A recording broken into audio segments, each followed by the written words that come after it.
ముఖ్యంగా చూసుకుంటే సార్, ఇప్పుడు ఎస్సీ వర్గీకరణ నేపథ్యంలో మాలలకి మాదికలకి మధ్య చిచ్చు పెడుతుంది ప్రభుత్వం, ఇది బీజేపీ ప్రభుత్వం, మోదీ ప్రభుత్వం అనే ఆరోపణలో నిజం ఎంత ఉందని మీరు అనుకుంటున్నారు? ఎందుకంటే మందకృష్ణ మాదిగ గారు బీజేపీకి ఓటేయండి, బీజేపీని గెలిపించండి అని ఆయన కౌగిలించుకు ముద్దు పెట్టుకున్న తర్వాత ఆయన వెర్షన్ మారిపోయింది.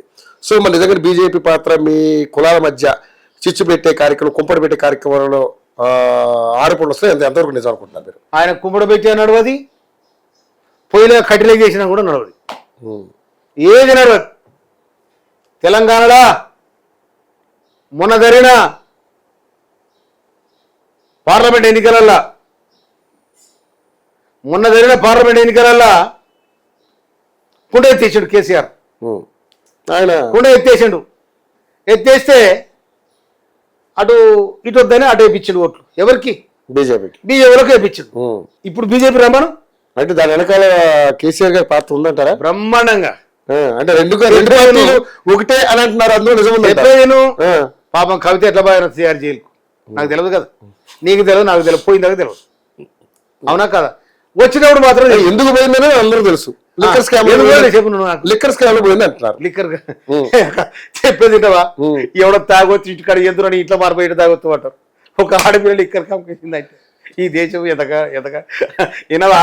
శోభదాసరా కేజ్రీవాల్ కూడా పోయి, శోభదాసరా అవునా, కేజ్రీవాల్ కూడా పోయి, శివుడు పాడు చిత్తుడు వినవా? ఇట్లా జరిగింది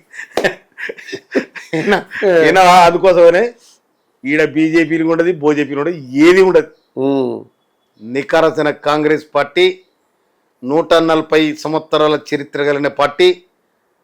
ఇంకోటి తెలుసా, ఇవాళ సౌత్ ఇండియా, నార్త్ ఇండియాలో జరుగుతున్న తతంగం ఏంటి? దళితుల పైన, నిమ్న జాతుల మీద, షెడ్యూల్ కులాల పైన జరుగుతున్న దాడులు ఏంటి? అది బీజేపీ చేసింది కాదా? అందుకోసమనే ఇక్కడ తెలంగాణ సాయుధ రహితంగా పోరాట స్మృతులు ఉంటాయి అందరికీ, ఆ చైతన్యం ఉంటుంది కనుక ఎవడు ఈడ అది చేసి మేము ఇడగొడతాము పొడగొడతాం అంటే ఎవ్వడు కాదు, అంత ఖర్చే ఉంటుంది. కాంగ్రెస్ పార్టీకి నికారంగా ఉంటుంది. కానీ నా కాంగ్రెస్ పార్టీ 130 ఏళ్ల చరిత్ర గల పార్టీ, 140 ఏళ్ల చరిత్ర గల పార్టీ, దాదాపుగా 70 ఏళ్ళు అధికారం ఉన్న పార్టీ అని మీరు ఘనంగా చెప్పుకుంటా ఉన్నారు.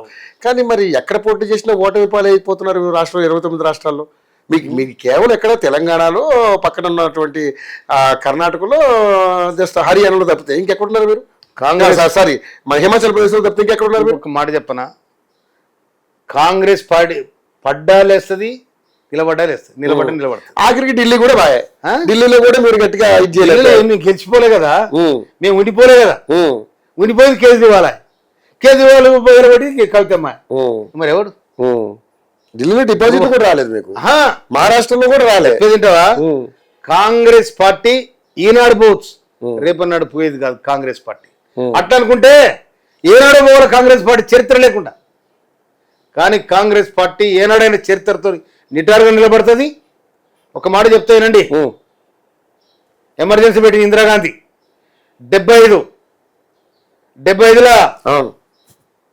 75 జూన్ 25 తారీఖు నాడు భారతదేశానికి ఎమర్జెన్సీ పెట్టి ఇందిరాగాంధీ.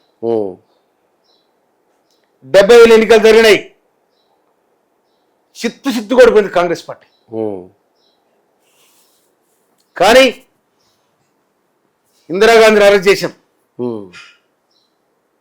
మళ్ళీ 81లో ఎన్నికలు జరిగినాయి, 1981లో. అంతకుముందే కాంగ్రెస్ పార్టీ 2గా చీలిపోయింది. 70లో కాంగ్రెస్ పార్టీ 2గా చీలిపోయింది. చీలిపోతే ఇందిరాగాంధీ ఒక్కతే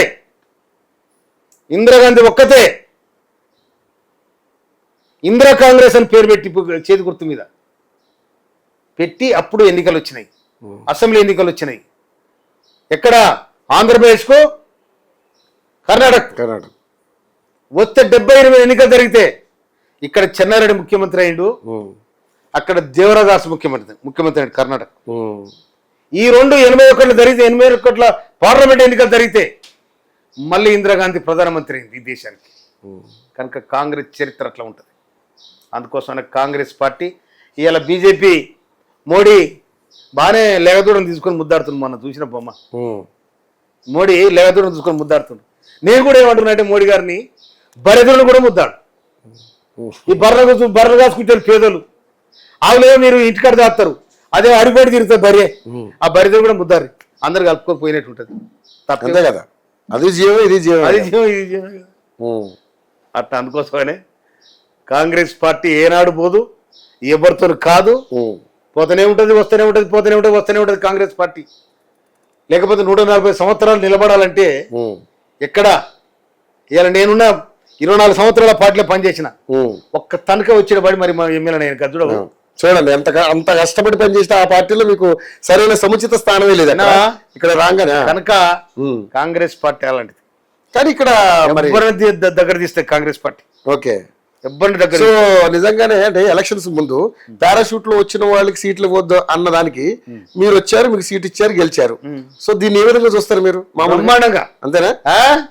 రావచ్చు, గెలవచ్చు. అట్లా కాంగ్రెస్ పార్టీ ఒక్కరిది అది, సబ్బండ జాతులు అలా చేరుతారు. ఓకే సరే, మళ్ళీ కాంగ్రెస్ పార్టీలో అంతర్గత ప్రజాస్వామ్యం ఎక్కువే అని అంటున్నారు. ఇప్పుడున్నటువంటి ముఖ్యమంత్రికి ఈ మంత్రులందరూ సహకరించే పరిస్థితి కనపడుతున్నా? నిష్పక్షపాతంగా చెప్పండి మందల ఎమ్మెల్యే గారు. మళ్ళీ ఏదో మా కోమటిరెడ్డి గారు నా మంత్రి, ఆయన నేను వాళ్ళకి ఎదురు వెళ్తానా, ఇవన్నీ కాదు. కరెక్ట్ గా చెప్పండి, ముఖ్యమంత్రి గారికి వీళ్ళందరూ సహకరిస్తున్నారా? బాజాప్తా. మరి బయట బ్రహ్మాండంగా ఇప్పుడు చెప్తేను వాడిని ఎత్తి గోగుడు పెడితే గోక్కొని వీళ్ళ మీద చేసేది కదండి, నాకు అర్థం కాదు. బ్రహ్మాండమైన టీం ఉన్నది, ఎక్కడ పోయిన ముఖ్యమంత్రి మంత్రులంతా కలిసిపోతారు, కూర్చొని డిస్కస్ చేస్తారు, క్యాబినెట్ డిస్కస్ చేస్తుంది. ముఖ్యమంత్రిగా ఆయన ఎక్కడ కూడా సొంత నిర్ణయం తీసుకోడు, సీనియర్ మంత్రులు ఉన్నారు, అందరు కూర్చొని పెట్టుకుని నిర్ణయం తీసుకుంటాడు తప్ప నాకు నేనే. ఆయన టీం లీడర్, సభానాయకుడు. రేవంత్ రెడ్డి గారు మాట ఎవరైనా వింటున్నారా? బాగా చెప్తా, బ్రహ్మాండంగా. పొంగులేటి శ్రీనివాసరెడ్డి పొంగులేటి అయినా వచ్చిందే, ఎవరైనా వచ్చిందే, ఆయన ముఖ్యమంత్రి. అవునా? ఎమ్మెల్యే మంత్రులు ముఖ్యమంత్రి, ముఖ్యమంత్రి మంత్రులు ఎమ్మెల్యే. ఈ హైరార్కీ సిస్టమ్ ఇది. ఈ హైరార్కీ సిస్టమ్ లో ఎవరైనా వినాల్సిందే. నాకు నేను అంటే ఆయన ఇష్టం. అది అట్లా ఉండదు కాంగ్రెస్ పార్టీ. అధిష్టానం డేగ కన్నుతో చూస్తుంది ఏమవుతుంది అనేది. అట్లా జరగదు.